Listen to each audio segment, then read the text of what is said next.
All right, thank you guys for joining us today for our Honors Hour. I am Trish Gandu and I'm an Assistant Director in the Dorothy and Bill Cohen Honors College, and we're excited that you guys are here with us today to learn about some of the opportunities within the Honors College. So we do have some students, current honors students with us as well as a graduate to share some information around some of their experiences related to these topics. So I am going to go ahead and turn it over to Jesse to kick us off. But if you guys do have questions throughout the program, please feel free to put those in the chat and we will try to answer those as we go or answer those at the end.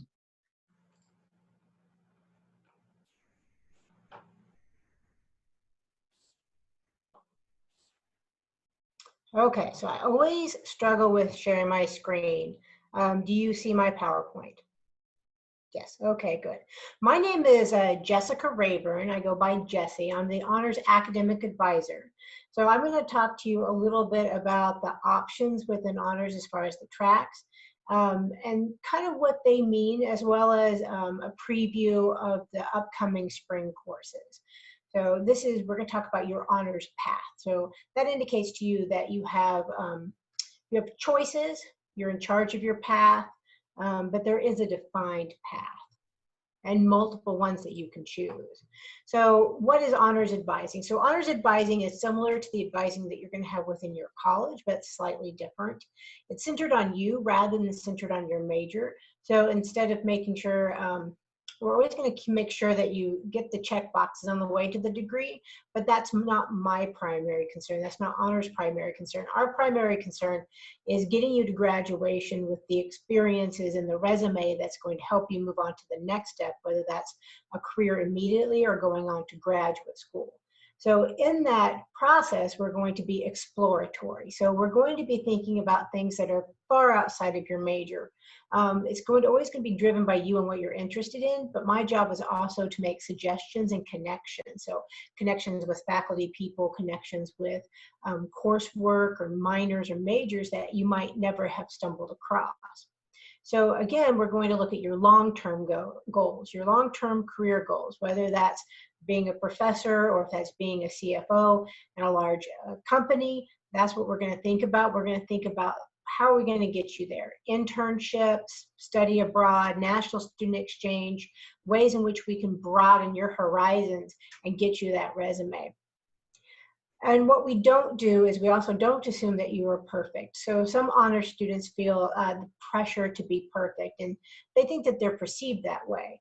And that's not how we in honors perceive you, because we're familiar with honors students. We've worked with you and people like you for a long time. And what we know is that you're not going to make it through your bachelor's degree without some skint knees and some crying.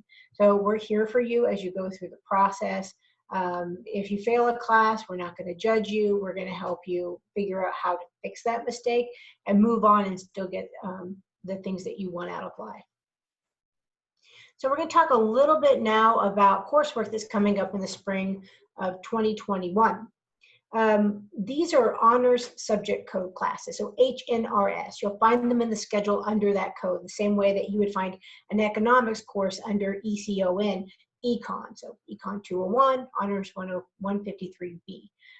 We also have departmental honors classes, and those come from the department, such as Econ 201H, macroeconomics honors. So that is their course. They work with us in connection about that honors piece, but they're the driving force in that, and we are where the HNRS classes are housed.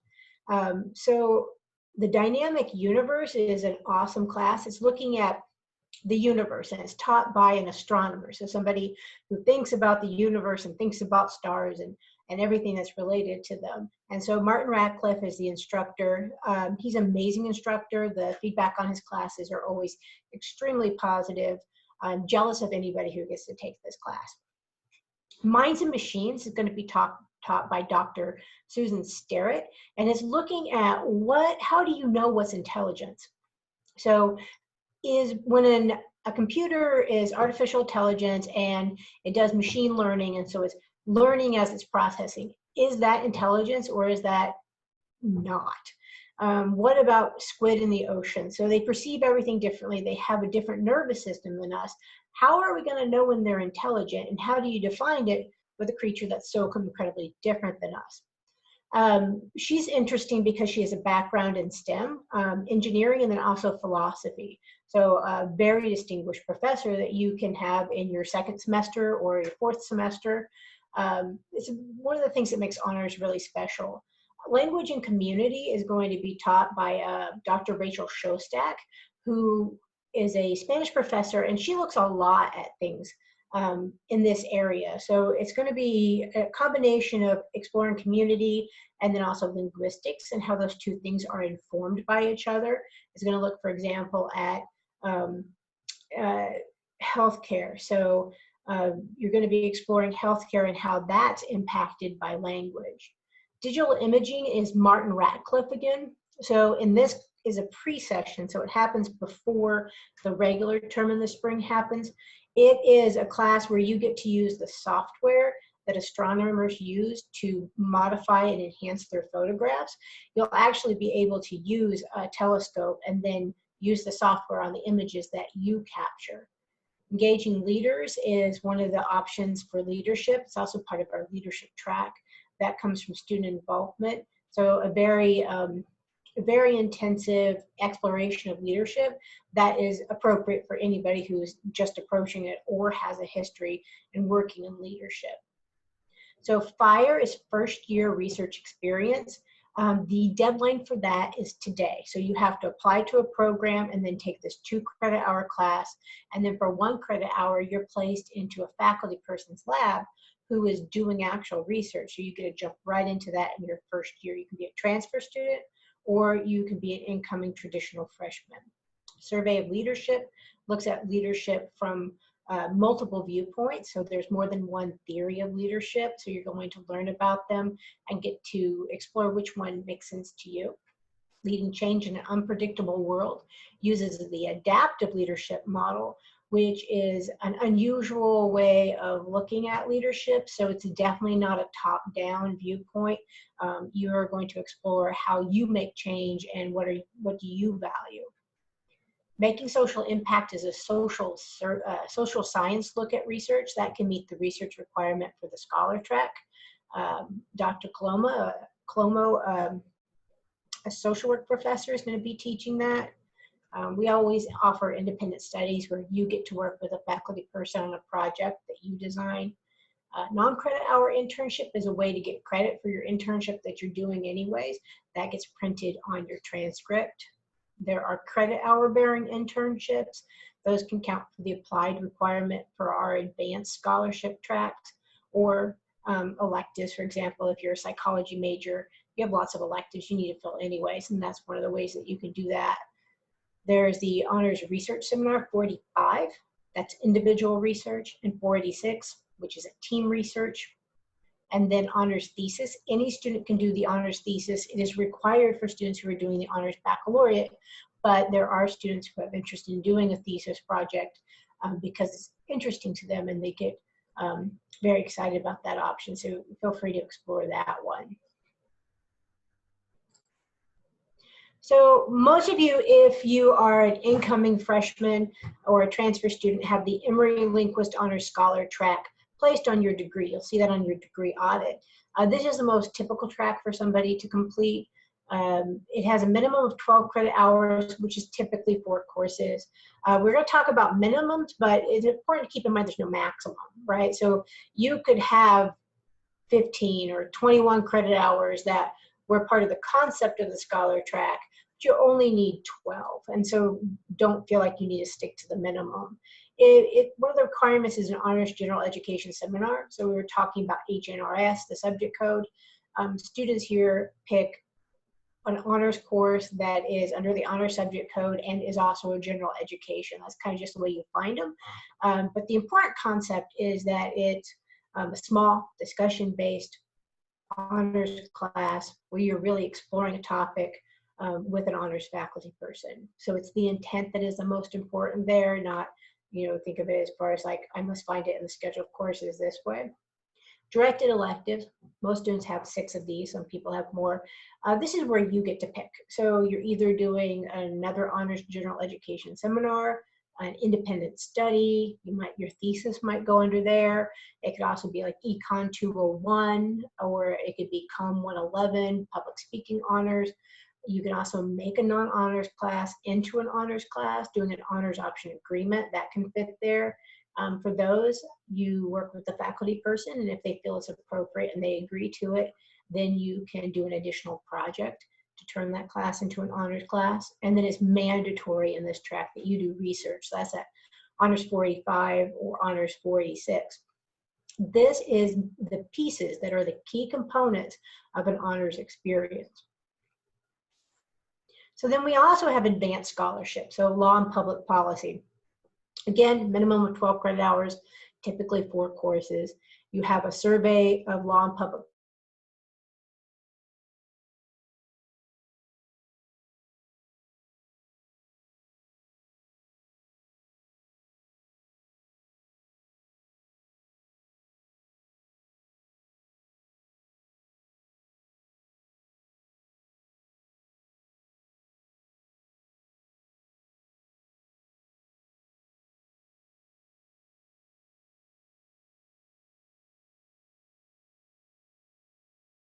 and the policy that affects people in their daily life. So a lot of things are drawn in that way. Leadership track, leadership can be applied to anything, right? So you could be an English major interested in leadership, aerospace engineering, interested in leadership. Our students who are pursuing that come from all different majors, so it's very broad and not specific to one thing, just leadership. So again, minimum of 12 credit hours. You have to have a core leadership course. The intent of that is that you know a little bit about all the different styles, like the survey of leadership is the most common one.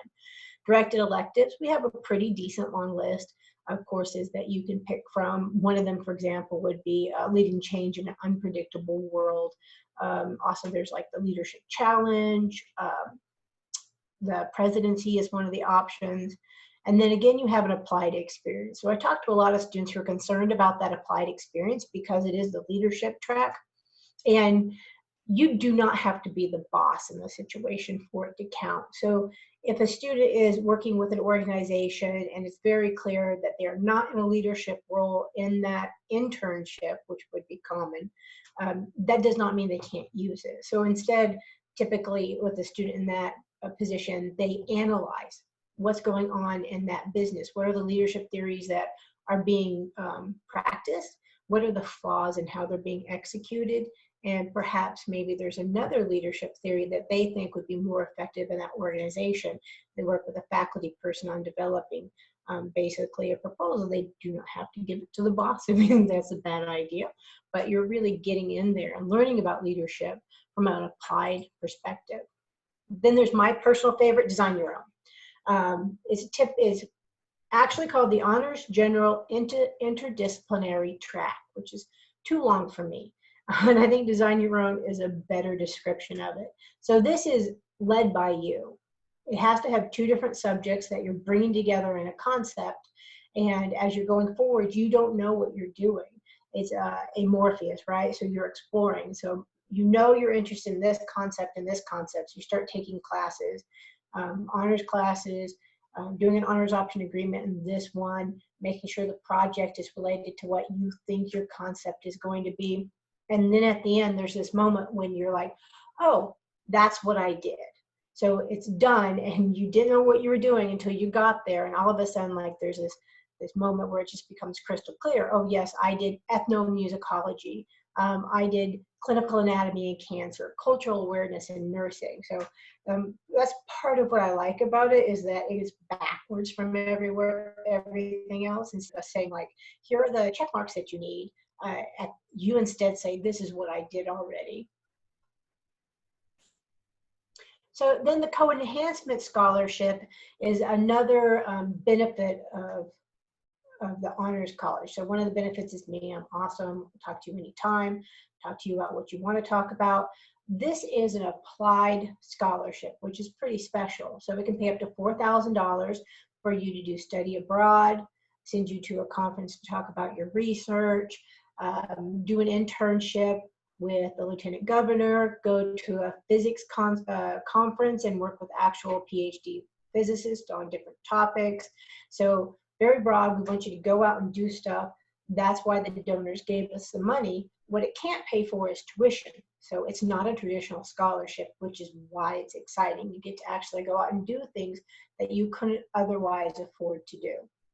So on that note, we're going to transition to two students. They're going to introduce themselves. They are students who have received this scholarship.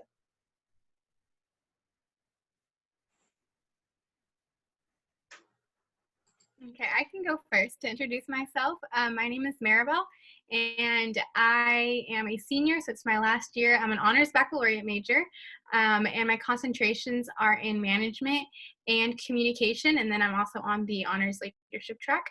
And yeah, I think that's my introduction. I always forget if there's anything else I have to add. Those things seem to be so long, but Inika, you can go. Oh, okay. My name is Inika Vargas. I am a senior. I actually graduate this semester. I'm majoring in psychology, minoring in criminal justice. I'll have a certificate in community psychology, and I did the law and public policy track at the Honors College. To describe about my Cohen's Enhancement Scholarship, I spent summer of 2019 doing an internship at Emory University in Atlanta.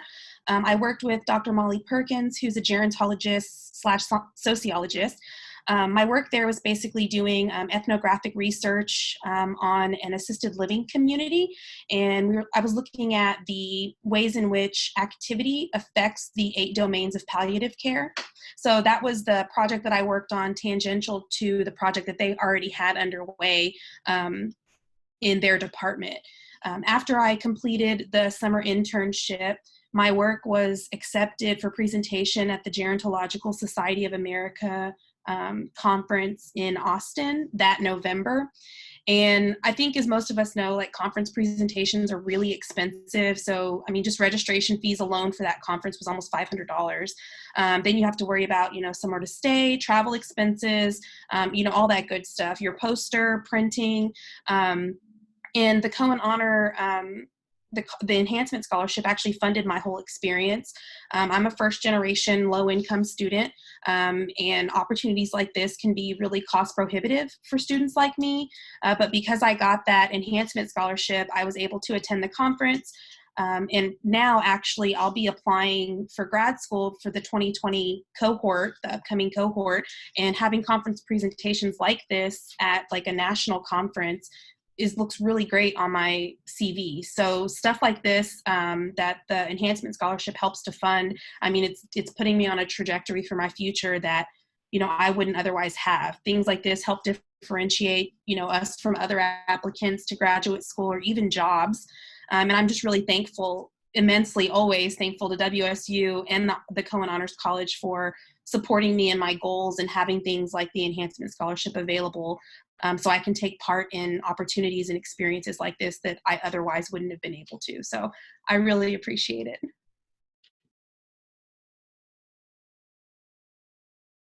So for my experience, mine was a study abroad experience, but it was a short summer 3-week program that was actually organized and kind of brought to me by Student Support Services, so TRIO. I'm not sure if anyone is familiar, but for low-income first-generation students, there's a national federal program, again, TRIO, that offers these different student support services on campus, but then, of course, different opportunities outside of just your regular advising, mentorship, workshops, all of that. And so I got the email about it, and it was called the Global Leadership Program. And so I was like, wow, this is kind of like down my realm. I have that leadership minor, I'm management, major. And so I was like, okay, I'll give it a try. And it cost about the same amount that the scholarship it fully gives. And so I was like, man, well, I would need that scholarship so that I could get everything paid for. And there was even other components to the trip because we had to fly out of New York City. So the cool thing about the Cohen Enhancement Scholarship is that you have the independence to kind of really put in what you're going to use your money towards. And I really liked it because it actually helped me establish a budget for my money, for that scholarship money that I would receive, because I needed to budget out how much my flight from Wichita to New York would cost, because that wasn't going to be part of the tuition that the program actually cost. So I had to account for that. Then I had to account for the program. Then the cool thing again about honors is you can add the Cohen Enhancement Scholarship, is you can add some other expenses that you may not usually see other scholarships give you money for. So like food, I would need food because the program itself was only going to cover our dinner. So what was I going to eat for lunch every day? So I had to calculate, and I went to the Netherlands, so I had to calculate and convert the money from euros to dollars to see how much that would be, 3 weeks worth and all of that. So just the application process in general for the scholarship prepared me for the actual trip. And then while I was there, we got to, so it was a group of like 20 of us, again, all over the United States for different trio programs. So that already was a great experience, just being in a group of students, low income, first generation students that look like me, and that were from universities across the nation. We met up in New York, got on a plane, and went to the Netherlands. And this was hosted at the University of Applied Sciences at The Hague. And so I don't know if you guys are familiar with The Hague, but it's the international peace capital, and it has the Peace Palace and all these different things that we went to. And the fun part about our curriculum was a lot of our classes incorporated city and museum visits. And so that's how we learned about leadership. We also got to take a selected elective. So people took something in health and law. Mine was about migration. So I got to learn about more so the diversity and inclusion or exclusion of people, and then me just relating it back to the bigger course of the leadership course that we had with everyone else. It was an awesome experience. I met friends from all over the United States, and then while I was in the program for the college, since it was a global leaders program, there was students from China, Canada, Korea, everywhere. So it was just a whole 3 weeks worth of meeting people, and the whole theme of the class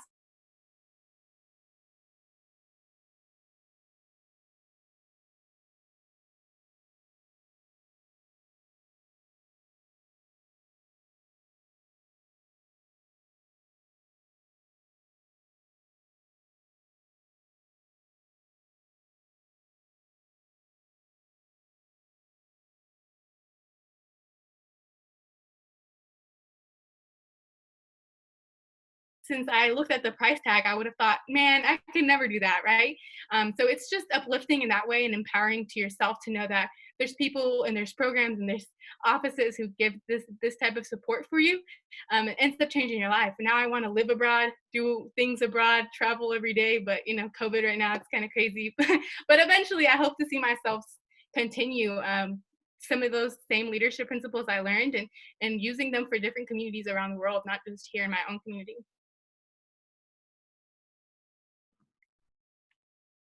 Maribel, for sharing all of that information. Certainly makes me excited. I want to travel, and I feel like I live vicariously through you students as I hear about all of these exciting stories. So are you able to stick around for a little bit, Maribel, in case they have questions at the end? Okay, great. So I'll jump into my presentation, and then we will open it up for questions at the end, but feel free to put questions in the chat as we're going, and we can answer those, or Maribel can jump in and answer some of those too. So I am going to share my screen real quick.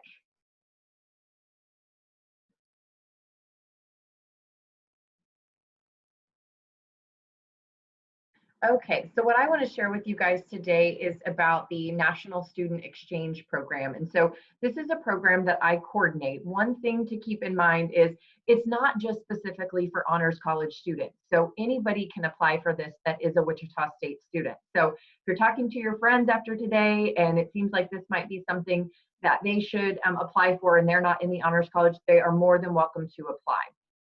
So what is NSC? This is an opportunity for students to study at another institution for a semester or a year. There are around 200 schools that are a part of the NSE program, and they are within the United States. There's schools in Canada, Guam, Puerto Rico, and the Virgin Islands.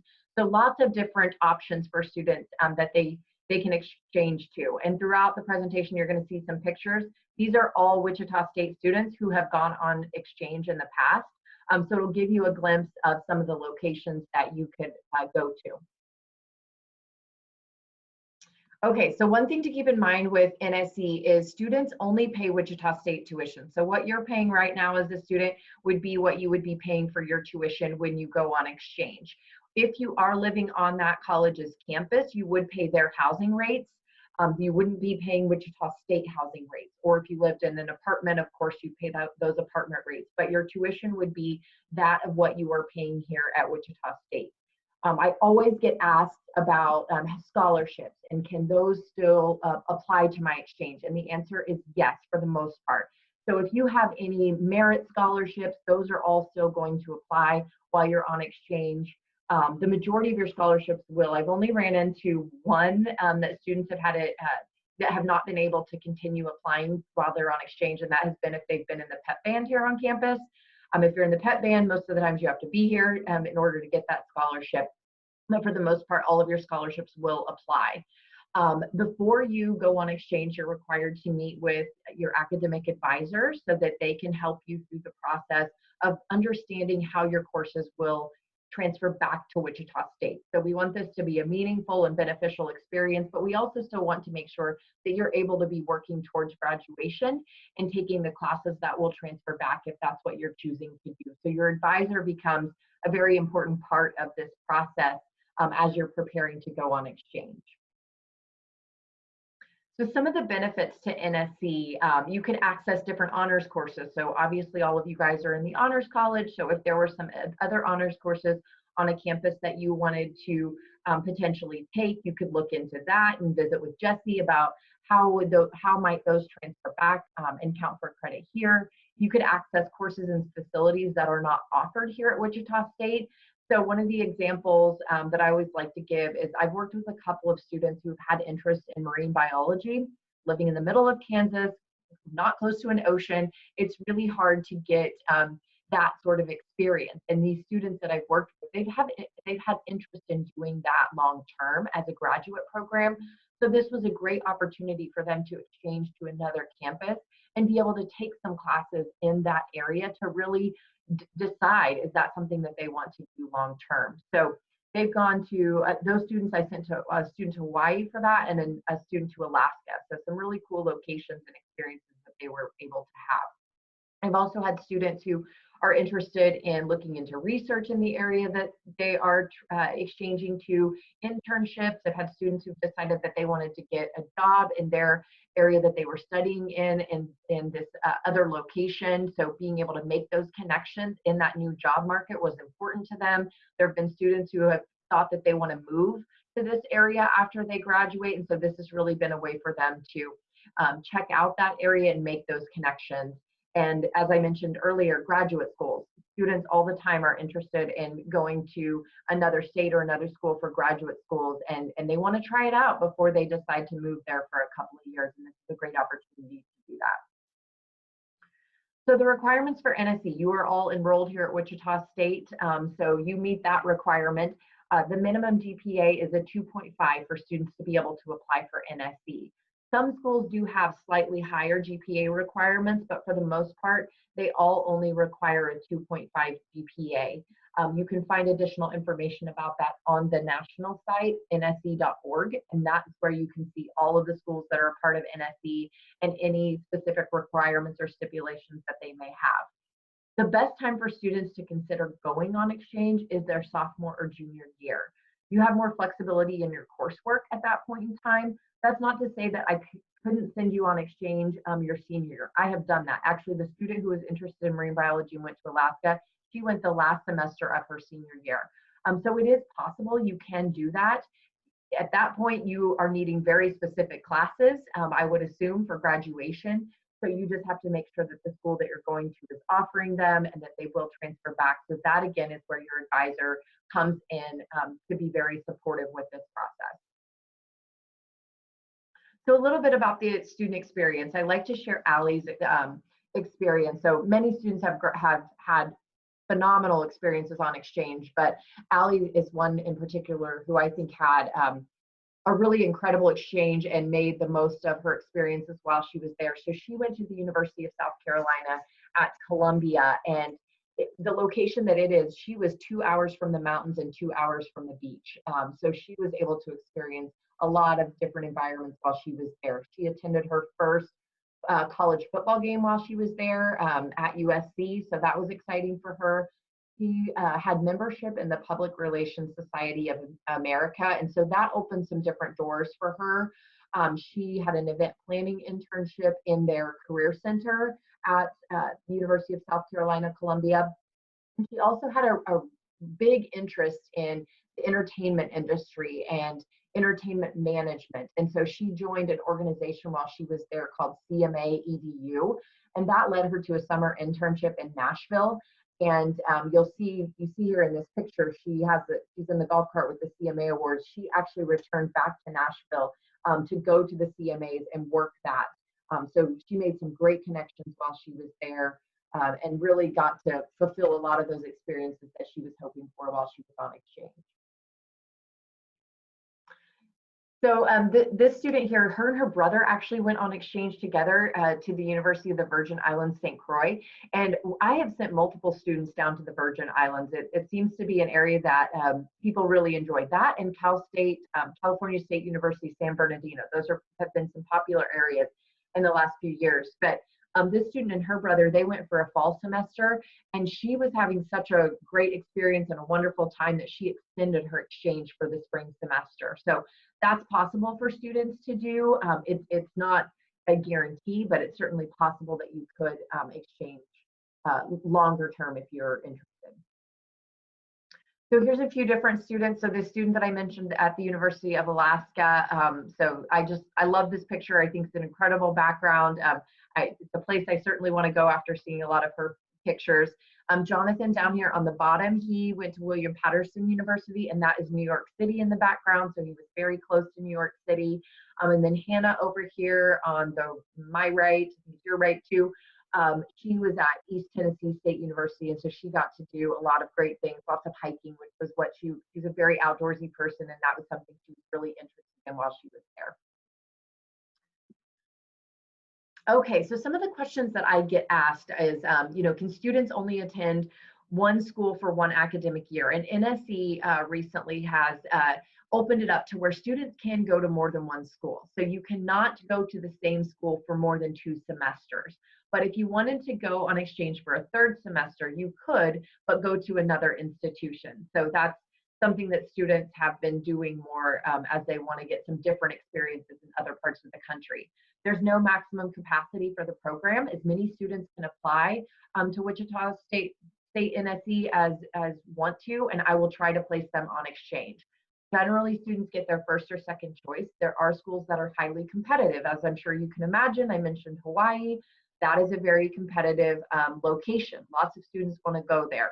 Many of the coast schools are that same way as well. So there's not a guarantee that you will get placed in your top choice, but I meet with all students prior to them or right after they submit their application, and we'll walk through like what is the likelihood for placement, what are the schools that you're interested in, and I can help give some historical data to help you better understand what your likelihood for placement is.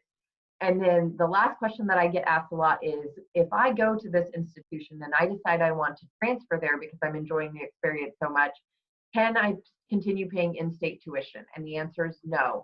Once your time on NSE is complete, you will then be paying the out-of-state rate. So your time there does not help you to establish residency.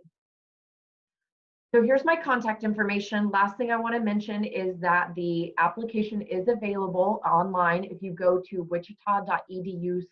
That stands for National Student Exchange. Go to that website and you can find the information about applying.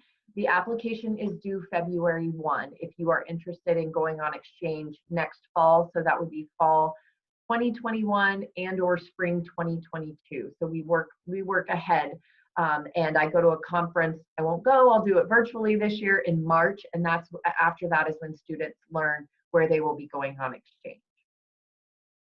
So I will stop sharing. Oh, I didn't click on this last time, but real quickly, let me just tell you before we open it up for questions, the next honors hour that we will have, you can ignore the top one, but the next one we'll have is on October 8th. So if you're interested in that one, it is the state of play in current politics. So that should be a really interesting one that Dr. Neil Allen and Brian Amos are doing. So join us for that one. More information will be sent out in our email, the Honors Weekly. So watch for that. But I'm going to stop sharing now. And if you guys have questions, we'd love to answer those. So we're a small group. You're welcome to just take yourself off mute as well and ask questions. I have a quick question. Yeah. This isn't, I mean, I think it's sort of related. How has kind of COVID thrown a lot of the exchange kind of programs into whack? Because presumably you can't really go certain places because of, you know, quarantine restrictions. Right. That's an excellent question. Yeah. It has made a difference. COVID has definitely made a difference. You know, right now, many of the students in the spring semester who were out on exchange, particularly abroad, they had to return home. Greg Bird was on here earlier, but he was having some internet issues. He was going to talk to you guys about his exchange. He was at Stony Brook University in New York, and he had to return home. So it has had an impact. I do have a student who's out on exchange this fall. She is in Alaska, actually, and she moved there this summer, and they ended up going online. All of their classes are online. And so I said to her, you know, do you want to return? Do you want to stay? And she said, nope, I want to stay here. I want this experience, and I don't care if they're online. So there are still students who have gone out on exchange through NSE this fall and are going this spring, but there are a lot of schools, some schools who have pushed all of their courses online. And so students are making choices right now on whether or not they want to go or they want to try to postpone their exchange to next year. So it has definitely had an impact for sure.